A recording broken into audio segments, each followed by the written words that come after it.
Hello everyone and welcome to today's video lecture. आज के video lecture में हम देखेंगे factor affecting the selection of projects, माने ऐसे कंपोनेंट्स और फैक्टर के बारे में हम पढ़ेंगे जो क्या करते हैं आपके प्रोजेक्ट सिलेक्शन को क्या करते हैं, अफेक्ट्स कर जाते हैं। तो इसके कुछ 14 पॉइंट्स हैं। ऑन दैट बेसिस पे हम क्या करते हैं, स्टडी करते हैं कि क्या क्या फैक्टर्स हो सकते हैं जो आपके प्रोजेक्ट सिलेक्शन को अफेक्ट डाल सकते हैं। तो सबसे पहले है बाज़ार का अध्ययन, माने मार्केट सर्वे।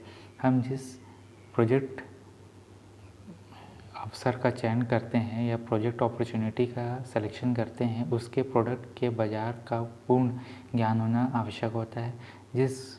हम जिस वस्तु का प्रोडक्शन करना चाहते हैं उसकी मार्केट में डिमांड कैसी है एवं उसकी सप्लाई कितनी है, उसका रिक्वायरमेंट कितना है, वर्तमान में उस प्रोडक्ट की पूर्ति कौन कौन से अदर मैन्युफैक्चरर करते हैं, मार्केट में वह प्रोडक्ट कितने कॉस्ट का बिकता है।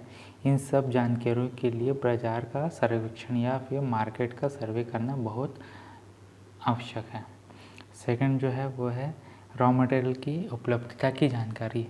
हम जिस प्रोजेक्ट अवसर का चयन करना चाहते हैं उसके लिए प्रयोग होने वाली रॉ मटेरियल के बारे में पहले से ही जानकारी होना बहुत आवश्यक है। अन्यथा एक बार प्रोडक्शन आरंभ स्टार्ट करने के बाद अगर रॉ मटेरियल मिलना बंद हो जाए तो भारी लॉस उठाना पड़ेगा और अंततः उद्योग या फिर बिजनेस बंद करना पड़ेगा।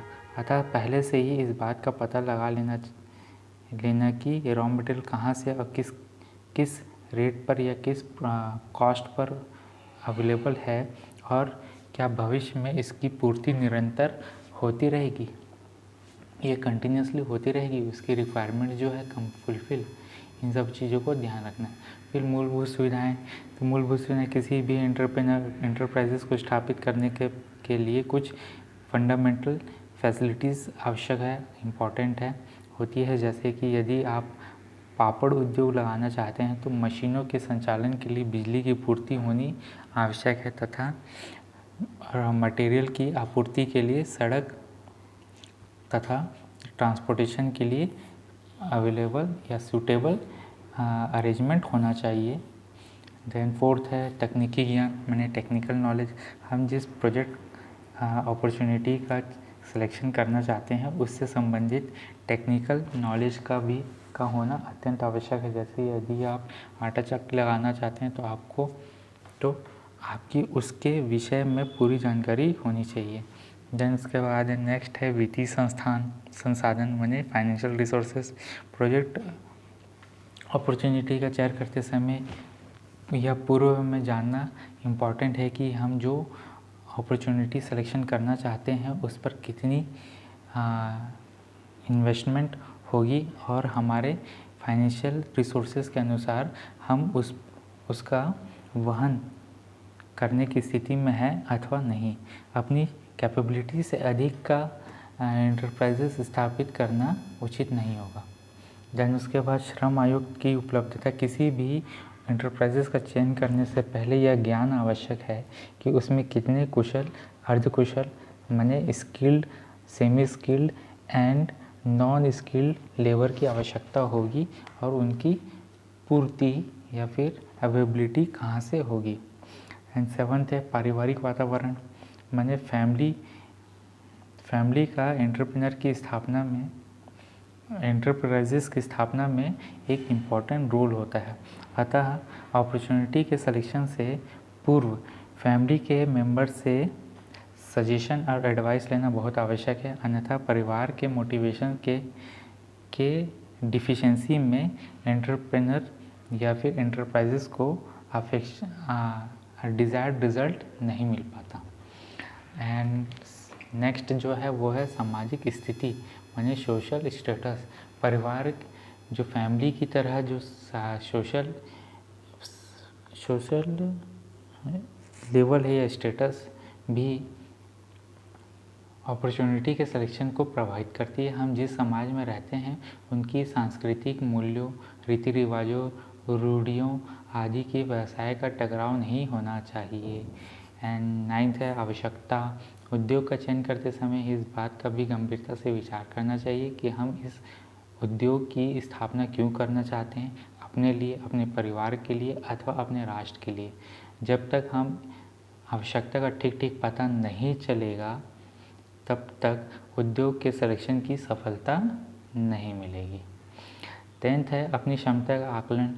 किसी भी अवसर का चयन करने से पूर्व इस बात का एनालिसिस कर लेना इम्पॉर्टेंट है कि हमारी कैपेबिलिटी उस बिज़नेस का ऑपरेशन करने की है या नहीं, हम उसे बिना किसी रुकावट के सफलतापूर्वक चला सकते हैं या नहीं। देन 11th है आपका शारीरिक क्षमता का मूल्यांकन, माने फिजिकल कैपेबिलिटी का आपको क्या करना है, इवैल्यूएशन करना है। अवसर का चयन करते समय हमें अपनी शारीरिक क्षमता को भी ध्यान में रखना होगा। यदि हमारा शारीरिक क्षमता अधिक श्रम करने के सक्षम नहीं है तो हम ऐसे अवसर का चयन करें जिसमें शारीरिक श्रम कम करने की आवश्यक हो। 12th है आपका उम्र का ध्यान रखना। अवसर के चयन करते समय उम्र का भी महत्वपूर्ण भूमिका होती है। यदि हमारी आयु 18 से 19 वर्ष की है तो हमें किसी अधिक जोखिम भरे उद्योग का चयन नहीं करना चाहिए। 13th है स्थायी संपत्ति, माने इमूवेबल प्रॉपर्टी। तो यहाँ पर जो है प्रोजेक्ट अवसर का चयन करते समय इस बात का भी ध्यान रखना चाहिए कि हमारे पास स्थायी संपत्ति क्या है, माने परमानेंट प्रॉपर्टी क्या है। एंटरप्राइजेस के लिए आवश्यक प्लॉट और इंफ्रास्ट्रक्चर, बिल्डिंग आदि की व्यवस्था अरेंजमेंट है या नहीं। यदि नहीं है तो उसका अरेंजमेंट कहाँ से होगा और कौन करेगा। एंड 14 जो है प्रोजेक्ट के प्रोफाइल, तो या फिर एंटरप्राइजेस की जो है प्रोफाइल। किसी भी अवसर का चयन करने से पूर्व उसकी प्रोजेक्ट प्रोफाइल का गंभीरता से या प्रोजेक्ट प्रोफाइल का डीपली एनालिसिस करना चाहिए, क्योंकि उसमें एंटरप्राइजेस के बारे में market, production, purchasing, selling, machine, devices, raw material, profit loss आदि के विषयों के में पूर्ण कंप्लीट डिटेल दिया रहता है। उसके अध्ययन से अवसर के संबंध में पूर्ण चित्र स्पष्ट रूप से हमारे सामने आ जाता है। तो ये कुछ 14 पॉइंट्स है जो आपके प्रोजेक्ट सिलेक्शन को क्या करते हैं, अफेक्ट करते हैं। तो आज के वीडियो लेक्चर में इतना ही।